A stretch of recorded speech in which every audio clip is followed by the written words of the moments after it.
Hi students, कैसे हैं आप लोग। उम्मीद करता हूँ कि बहुत ही अच्छे होंगे और परीक्षा की तैयारियां जो है वो जोरों शोरों से चल रही होगी। और अभी हाल फिलहाल में जो बिहार बोर्ड का जो एग्जाम्स है उसका डेट जो है वो क्लियर हो गया है, 10th के लिए भी और 12th के लिए भी, यानी इंटरमीडिएट का भी और मैट्रिक का भी। तो इसके तहत हम आज अंग्रेजी का एक वीवीआई टॉपिक लेकर आए हुए हैं आप लोगों के समक्ष, जो ऑब्जेक्टिव में ज्यादातर इससे ऑब्जेक्टिव बनते हैं। कम से कम तो 10 नंबर तो पक्के ही हो जाते हैं इससे। तो इसलिए आज मैं आप लोगों को बोल रहा हूं कि दिल थाम के इस पूरे वीडियो को काफी गहनता के साथ अध्ययन कीजिए। और इसी के तर्ज पर मैं ऑब्जेक्टिव भी क्वेश्चन कुछ लाने वाला हूं जो कि आपके बोर्ड के एग्जाम के लिए काफी फायदेमंद होगा। और बहुत ही जल्द हमारा जो ऑब्जेक्टिव का जो क्रैश कोर्स है वो बहुत ही जल्द आने वाला है इसी चैनल पे। तो इसके साथ हमारे साथ लगे बने रहिए। और आज हम लोग चर्चा करेंगे एक बहुत ही महत्वपूर्ण वीवीआई टॉपिक जिसको हम प्रीपोजिशन बोलते हैं। और प्रीपोजिशन होता क्या है पहले ये देखेंगे। तो प्रीपोजिशन जैसे आप लोगों ने शब्द को ही देखा है, प्री प्लस पोजीशन, यानी कि प्री मतलब पूर्व, पोजीशन यानी पूर्व स्थिति। तो इस हिसाब से अगर देखा जाए, अगर हम प्रीपोजिशन को डिफाइन करते हैं तो हमारे बोर्ड पे जो फ्लैश कर रहा है वो देखेंगे। नॉर्मली प्रीपोजिशन का शाब्दिक अर्थ होता है, ये पार्ट्स ऑफ स्पीच का एक पार्ट है। तो उसमें जो है प्रीपोजिशन को हम लोग बोलते हैं संबंध बोधक अव्यय, यानी ऐसा अव्यय जो संबंध को दर्शाता हो। तो इसका जो हम बुक के अकॉर्डिंग जो हम डिफाइन करते हैं, डेफिनेशन करते हैं, लेकिन डेफिनेशन की उतनी जरूरत नहीं है, लेकिन आप उसके बारे में जरूर जाने। ये प्रीपोजिशन प्राय किसी नाउन या प्रोनाउन के पहले आकर उस नाउन या प्रोनाउन की संबंध को सेंटेंस के अन्य शब्दों से कराता है। ये आपका जो है एक परिभाषा के तौर पे हो गया। जैसे प्रीपोजिशन प्राय किसी नाउन या प्रोनाउन, जो कि आप लोग को पहले से पता है कि नाउन या प्रोनाउन क्या होता है, तब उसके पहले आकर उस नाउन या प्रोनाउन का संबंध उस पूरे सेंटेंस से दर्शाता है। जैसे एक एग्जांपल के तौर पे आपने देखा है, the book is on the table, the book is on the table. तो यहां पर हम देख रहे हैं ऑन लिखा हुआ है। तो ऑन जो है ये प्रीपोजिशन है, क्योंकि किताब टेबल के ऊपर है। तो यानी कि टेबल आपका नाउन हो गया और बुक भी आपका क्या है, नाउन हो गया। तो इस नाउन का जो संबंध है वो उस पूरे सेंटेंस में क्या कर रहे हैं, अन्य शब्दों से दर्शाता है। यही हमारा सेंटेंस का सेंस है। तो ऑन जो होगा वो क्या होगा, एक प्रीपोजिशन होगा। और प्रीपोजिशन के ही अंतर्गत हम लोग जो अध्ययन कर रहे हैं, तो इसमें जो प्रेप का जो ये इसकी जो प्रायर टॉपिक्स होते हैं, हालांकि अमूमन इसमें ऑब्जेक्टिव बनता है ज्यादातर। इसमें अब जो नए पैटर्न जो है न्यू एजुकेशन पॉलिसी के अकॉर्डिंग, उसमें ऑब्जेक्टिव के तौर पर ही इसे पूछा जाता है, इसके डेफिनेशंस को पूछे नहीं जाते। तो इसी के तहत लेकिन हम चाहेंगे कि आप लोग थोड़ा इसके बारे में और भी जान लें और जानकारी ले लें। तो इसी के तहत प्रायर प्रीपोजिशन जो होते हैं, प्रीपोजिशन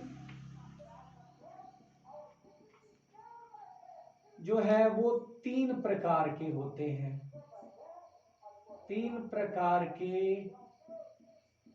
होते हैं। तो देखिए भाई, तीन प्रकार के होते हैं तो ये कौन कौन से होते हैं ये भी हमें जानना चाहिए। तो पहला होता है एक नंबर में सिंगल वर्ड प्रीपोजिशन।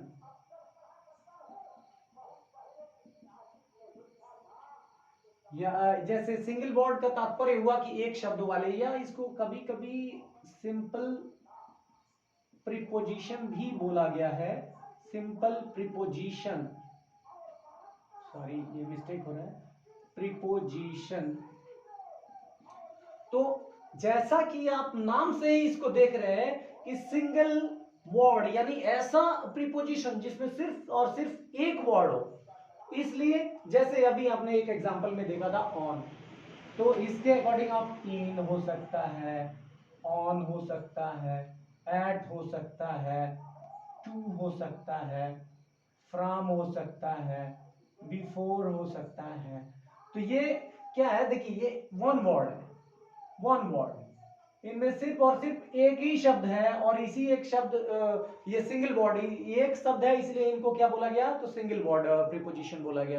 उसके बाद जो है उसके बाद आता है नेक्स्ट जो है इसका कंपाउंड प्रीपोजिशन। 2 नंबर में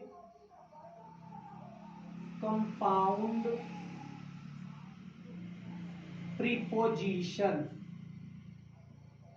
कंपाउंड प्रीपोजिशन जैसे कि शब्द से ही ऐसा जान पड़ता है कि एक से इसमें क्या होंगे, इस प्रीपोजिशन में एक से अधिक शब्द होंगे, इसलिए हम इसे क्या कहेंगे, कंपाउंड प्रीपोजिशन कहेंगे। जैसे मान लीजिए कि इसके अकॉर्डिंग कह रहा है कि ऐसे प्रीपोजिशन का जो फॉर्मेशन होगा वो नाउन के एडजेक्टिव या एडवर्ब या वर्ब के द्वारा होता है, किंतु इनका प्रयोग जो है वो एज अ प्रीपोजिशन होता है। जस्ट लाइक हम लोग देख रहे हैं जैसे इनसाइड।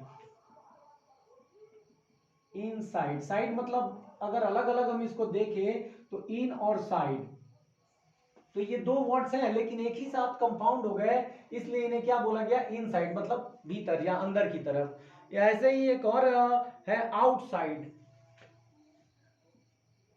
आउटसाइड यानी बाहरी जो है, यानी कि कंपाउंड, यानी 2 वर्ड्स हैं लेकिन एक साथ मिलके वो क्या कर गए, उसको कंपाउंड कर गए, यानी कि एक यौगिक के तौर पे, यानी कि 2 शब्दों को मिलके एक नया जो वर्ड आपका क्रिएट हो गया।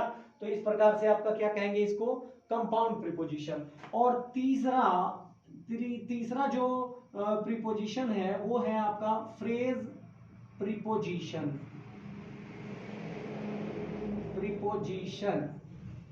तो फ्रेज प्रीपोजिशन, फ्रेज मतलब अमूमन होता है भाई, मुहावरा होता है। तो मुहावरा आप सभी ने देखा हुआ है, जैसे बहुत से ऐसे भैंस के आगे बीन बजाना, इस टाइप का, ये एक प्रकार क्या है, मुहावरा है। तो ऐसे बहुत से आप लोग हिंदी में मुहावरे देखे होंगे। इसी तरह जैसे इंग्लिश में आप टीट फॉर टैट, जैसे को तैसा, ये सब चीजें एक मुहावरा हो गया। बट उसी टाइप में कुछ ऐसे प्रीपोजिशन है जो फ्रेज के तौर पे इस्तेमाल होते हैं। जैसे मान लीजिए कि a group of word, we can say that is a group of word. तो for example we can say just like according to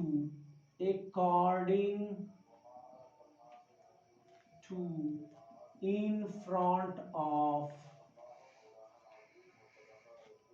तो इस टाइप के जो वर्ड्स होते हैं वो आपके क्या हो जाते हैं, फ्रेज प्रीपोजिशन के अंदर में आते हैं।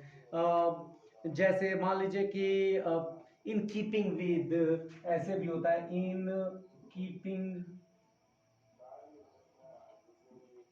विद।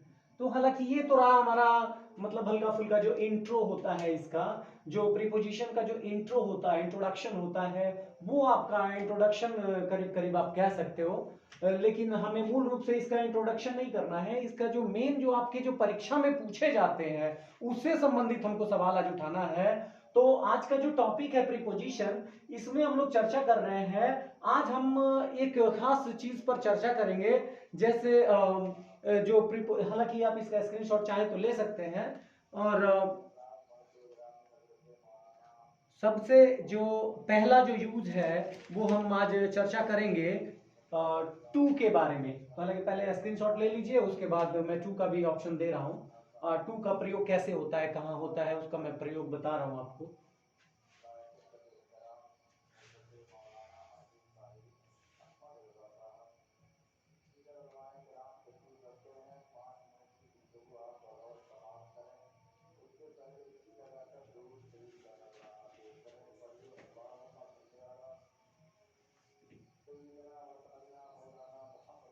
अब हम जो है इसमें एक बहुत ही ज्यादा महत्वपूर्ण जो टॉपिक है, यूज ऑफ टू। अमूमन टू का मतलब होता है को।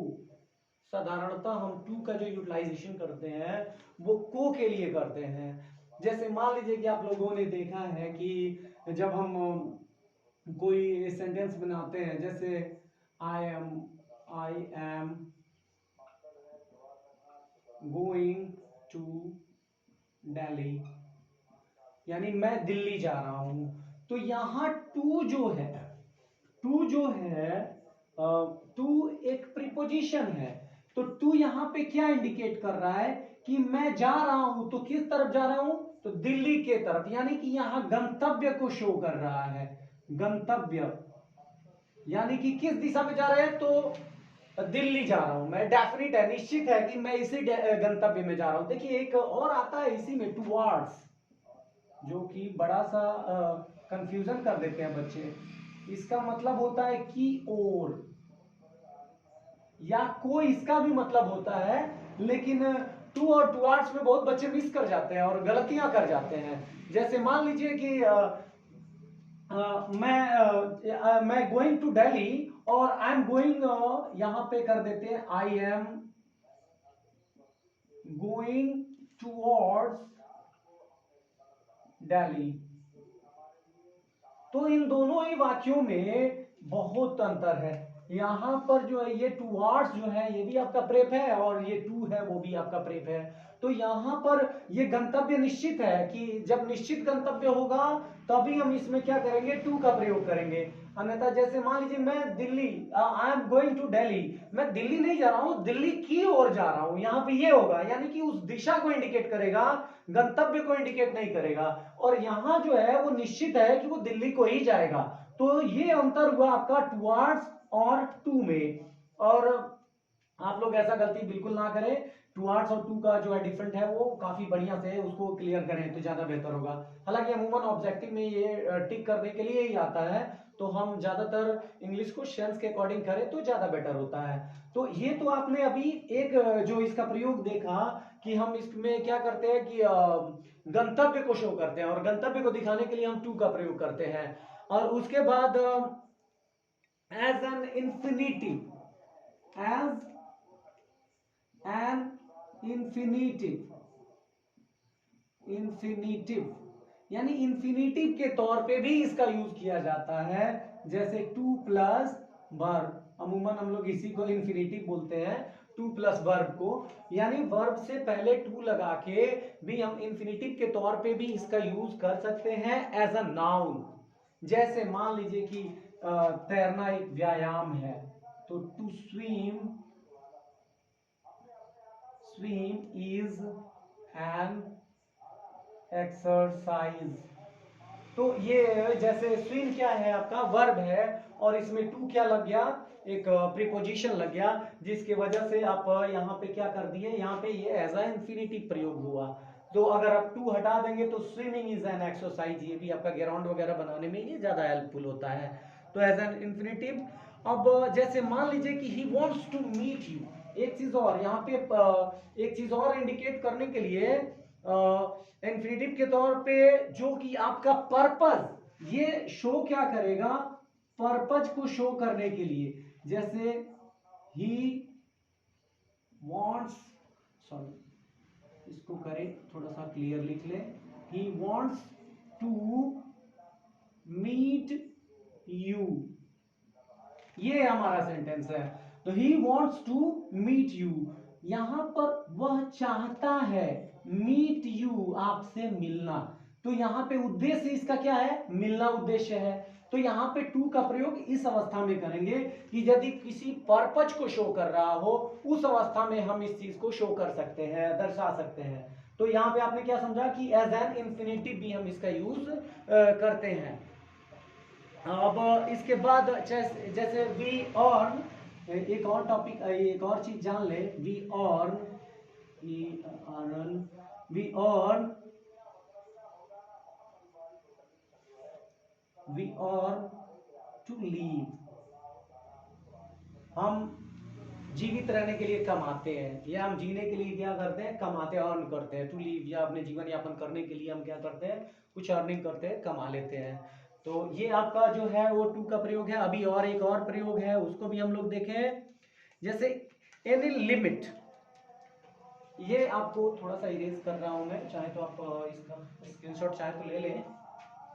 और उसके बाद एक और इसका यूज है, वो भी मैं करा दे रहा हूं आपको।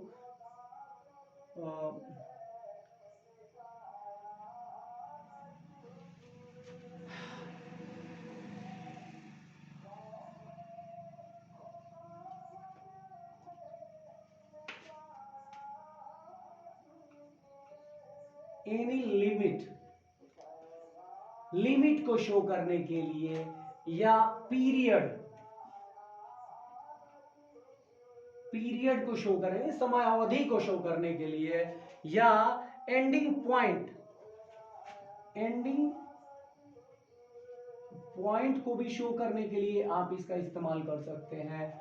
जैसे इसका एज फॉर एग्जांपल हम दे सकते हैं कि the petrol prices rose up to 110। ये एक निश्चित ड्यूरेशन हुआ 110, यानी यहाँ पे क्या है, एक लिमिट हो गया, मतलब एंडिंग पॉइंट इसका क्या है, लिमिट कह सकते हो। या वी रीड 9 to 10, जैसे मैं 9 से 10 के बीच में पढ़ता हूँ। या पेट्रोल की जो कीमतें हैं वो 110 तक चली गई हैं, तो यहाँ पे क्या है, एक लिमिट का जो ये है, लिमिट क्रॉसिंग का ये जो है शो कर रहा है। तो अब टू यहाँ पे एक लिमिट को भी शो करने के लिए किया जाता है, या एंडिंग पॉइंट के लिए भी यूज किया गया है। तो ये आपका रहा टू का प्रयोग, जो कि बहुत ही इंपॉर्टेंट है और बहुत ही ज्यादा आपके लिए कारगर है। तो इसलिए आप लोग जो ये प्रीपोजिशन का जो अगले टॉपिक में लेके आ रहा हूँ दूसरे जो पार्ट में, वो फ्रॉम का प्रयोग मैं आपको बताऊंगा, जो कि काफी एग्जाम के दृष्टिकोण से VBI है, और पर डे आपको मेरे वीडियोस मिलेंगे और किसी न किसी एग्जाम के तहत ही। और खासकर एक सबसे बड़ा धमाका ये है कि मैं ऑब्जेक्टिव क्वेश्चंस लेके आ रहा हूँ बहुत जल्द इसी चैनल पे। संभवतः हो सकता है कि आप लोगों को कल से वो भी मिलना शुरू हो जाए, ऑब्जेक्टिव जो है एग्जाम के दृष्टिकोण से, क्योंकि जो न्यू एजुकेशन पॉलिसी है उसके अकॉर्डिंग 50% जो ऑब्जेक्टिव क्वेश्चन पूछे जाते हैं। अगर आप ऑब्जेक्टिव 50% कर लेते हैं तो आपके एग्जाम में तो बल्ले बल्ले है। और आज के लिए बस इतना ही, और थैंक यू।